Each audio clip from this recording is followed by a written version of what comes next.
இது தண்ணி பாயக்கூடிய பகுதி.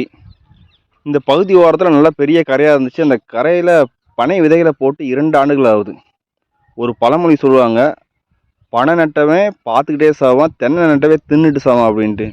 ஏன்னா பனை மரம் நட்டால் அது பல ஆண்டுகள் வரும் காய்ப்புக்கு அப்படிம்பாங்க.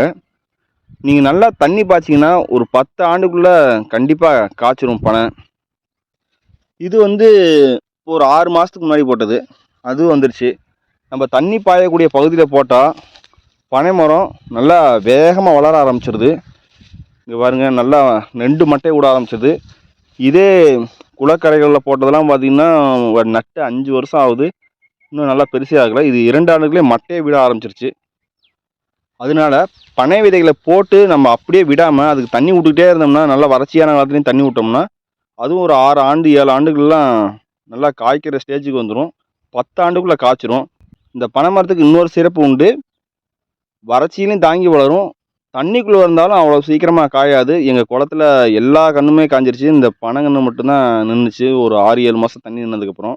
இப்படியாப்பட்ட பனை விதைகளை எல்லா பக்கமும் நட்டு அந்த பனை மரத்தை பாதுகாத்து நல்ல முறையில் வளர்த்தெடுப்போம். நன்றி.